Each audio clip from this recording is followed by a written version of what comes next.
A1 Pavithra Gowda ಮನೆಯಲ್ಲೂ ಕೂಡ ಪ್ರಬಲ ಸಾಕ್ಷಿಗಳನ್ನ ಸಂಗ್ರಹಿಸಿಕೊಳ್ಳಲಾಗಿದೆ. ಕೊಲೆ ದಿನ ಆಕೆ ಧರಿಸಿದ್ದಂತ ಬಟ್ಟೆ, ಚಪ್ಪಲಿ, ದುಪ್ಪಟ್ಟ ಸೇರಿ ವಿವಿಧ ವಸ್ತುಗಳನ್ನ ವಶಕ್ಕೆ ಪಡೆದುಕೊಳ್ಳಲಾಗಿದೆ. ರೇಣುಕಾಸ್ವಾಮಿಯನ್ನ ಚಪ್ಪಲಿಯಿಂದ ಹೊಡೆದಿದ್ರು ಪವಿತ್ರ ಗೌಡ ಅನ್ನುವಂತ ಒಂದು ಆರೋಪ ಇದೆ. ಆಕೆ ಅದನ್ನ ಈ ಇನ್ವೆಸ್ಟಿಗೇಷನ್ ಸಂದರ್ಭದಲ್ಲಿ ಒಪ್ಪಿಕೊಂಡಿದ್ದಾಳೆ. ನಾನು ಹೊಡೆದಿದ್ದೀನಿ, ಚಪ್ಪಲಿ ಒಂದೆರಡು ಏಟ್ ಹೊಡೆದಿದ್ದೀನಿ ಅಂತ ಆಕೆ ಹೇಳಿರುವಂತ ಹಿನ್ನೆಲೆ ಆ ಚಪ್ಪಲಿ ಸೇರಿ ಹಲವು ವಸ್ತುಗಳನ್ನ ಪೊಲೀಸರು ಜಪ್ತಿ ಮಾಡಿದ್ದಾರೆ. ಪವಿತ್ರ ಮನೆಯಲ್ಲಿ ಸಿಸಿಟಿವಿ ಪರಿಶೀಲಿಸಿದ್ದಾರೆ ಪೊಲೀಸರು. ಪವಿತ್ರ ಓಡಾಡುವ ಕಾರುಗಳನ್ನು ಕೂಡ ಪೊಲೀಸರು ಪರಿಶೀಲಿಸಿದ್ದಾರೆ. ಆಕೆ ಮನೆಯಲ್ಲೂ ಕೂಡ ಸಿಸಿಟಿವಿ ಇರೋದ್ರಿಂದ ಆಕೆ ಆ ದಿನ, ಆ ಕೊಲೆ ಆದಂತ ದಿನ ಎಷ್ಟೊತ್ತಿಗೆ ಹೊರಗಡೆ ಹೋದ್ರು, ಎಷ್ಟೊತ್ತಿಗೆ ಒಳಗಡೆ ಬಂದ್ರು, ರಾತ್ರಿ ಹೊತ್ತೇನಾದ್ರೂ ಸಂಚಾರ ಆಗಿದ್ರೆ, ಬೆಳಗಿನ ಜಾವ 3 ಗಂಟೆ, 3:30 ಅಥವಾ ಮಧ್ಯರಾತ್ರಿ 11 ಗಂಟೆಲಿ ಹೋಗಿ ಮಧ್ಯದಲ್ಲಿ ಬಂದಿರೋದು, ಈ ಥರದ್ದು ಕೂಡ ಸಿಕ್ಕಿದ್ರೆ ಅದು ಕೂಡ ಇಂಪಾರ್ಟೆಂಟ್ ಆಗುತ್ತೆ. ಆಕೆ ಕೂಡ ಈ ಕೊಲೆಯಲ್ಲಿ ಭಾಗಿಯಾಗಿರೋದ್ರಿಂದ ಆಕೆನೇ ಹೇಳ್ಕೊಂಡ ಹಾಗೆ ನಾನು ಶೆಡ್ಡಿಗೆ ಹೋಗಿದ್ದೆ, ನಾನು ಕೂಡ ರೇಣುಕಾಸ್ವಾಮಿಯನ್ನ ನೋಡ್ತಾ ಇದ್ದ ಹಾಗೇನೆ 2 ಕೊಟ್ಟಿದ್ದೀನಿ ಅಂತ ಆಕೆ ಏನು ಹೇಳ್ಕೊಳ್ತಾ ಇದ್ದಾಳೆ.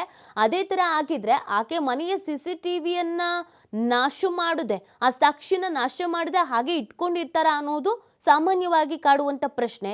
ಇನ್ನೊಂದು, ಇವರೆಲ್ಲ ಪಕ್ಕಾ ಪ್ಲಾನ್ ಮಾಡಿ 30 ಲಕ್ಷ ಕೊಟ್ಟು ಬೇರೆ ಯಾರನ್ನೋ ಸರೆಂಡರ್ ಆಗೋದಕ್ಕೆ ಹೇಳಿದ್ರಿಂದ ಮೇ ಬಿ ಇದು ನಮ್ಮ ತನಕ ಬರಲ್ಲ ಅಂತ ಮೈ ಮರೆತು ಆ ವಿಜುವಲ್ಸ್ಗಳನ್ನ ಅಥವಾ CCTV ಕ್ಯಾಮರಾವನ್ನ ಹಾಗೆ ಬಿಟ್ಟಿದ್ರು ಆಶ್ಚರ್ಯ ಇಲ್ಲ.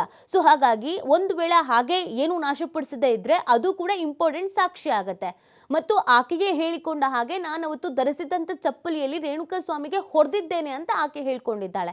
ಸೊ ಹೀಗಿರ್ಬೇಕಾದ್ರೆ ಚಪ್ಪಲಿಯಲ್ಲಿ ಹೊಡೆದಿದ್ರೆ ಅದರಲ್ಲೂ ಕೂಡ ಏನಾದರೂ ಸಾಕ್ಷಿಗಳು ಸಿಗಬಹುದು ಅಂತ ಅವತ್ತು ಆಕೆ ಧರಿಸಿದ್ದಂಥ ಬಟ್ಟೆ ಏನಿತ್ತು ಮತ್ತು ಸ್ಲಿಪ್ಪರ್ ಏನಿತ್ತು ಅದನ್ನು ಕೂಡ ವಶಕ್ಕೆ ಪಡ್ಕೊಳ್ಳಲಾಗಿದೆ. ಇನ್ನೊಂದು ಕಡೆಯಲ್ಲಿ ನಿನ್ನೆ ಸ್ಥಳ ಮಹಜರು, ಆಕೆಯ ಮನೆಯ ಮಹಜರು ಮಾಡ್ಕೊಂಡು ಬರುವಾಗ ಆಕೆ ಬಹಳ ನಗಾಡ್ಕೊಂಡು ಮೂತಿ ತಿರುಗಿಸ್ಕೊಂಡು ಬರ್ತಾ ಇದ್ರು.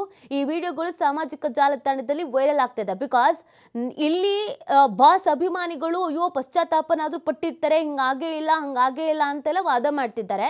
ಬಟ್ ಅಲ್ಲಿ ಬಾಸ್ನ ಗೆಳತಿ ಸೇರಿದಂತೆ ಗೆಳತಿಯ ಆಪ್ತ ಪವನ್ ಇಬ್ರು ಕೂಡ ನಗಾಡ್ಕೊಂಡು ಆರಾಮಾಗಿ ಹಲ್ಕಿರ್ಕೊಂಡು ಬರ್ತಾ ಇದ್ರು.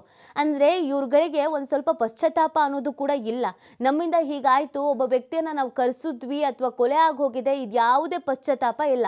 ಲಿಪ್ಸ್ಟಿಕ್ ಹಚ್ಕೊಳ್ಳೋದಕ್ಕೆ ಲಿಪ್ಸ್ಟಿಕ್ಕು ಸಿಕ್ಕಿದೆ, ನೀಟಾಗಿ ತಲೆ ಬಾಚ್ಕೊಂಡು ಪೌಡರ್ ಹಚ್ಕೊಳ್ಳೋದಕ್ಕೆ ಆಕೆಗೆಲ್ಲ ಅವಕಾಶವೂ ಸಿಕ್ಕಿದೆ. ಆಕೆಯ ವಕೀಲರು ವಾದ ಮಾಡಿದ ಹಾಗೆ ಆಕೆಗೇನು ಮಾನಸಿಕ ಕಿರುಕುಳ ಅಥವಾ ಬೇಜಾರು ಏನು ಇದ್ದಂಗೆ ಕಾಣಿಸ್ತಾ ಇಲ್ಲ. ದಿನಕ್ಕೊಂದು ಬಟ್ಟೆ, ಹಾಗೆಯೇ ವಿತ್ ಮೇಕಪ್, ವಿತ್ ಸ್ಮೈಲ್ ಎಲ್ಲವೂ ಕೂಡ ಇದೆ.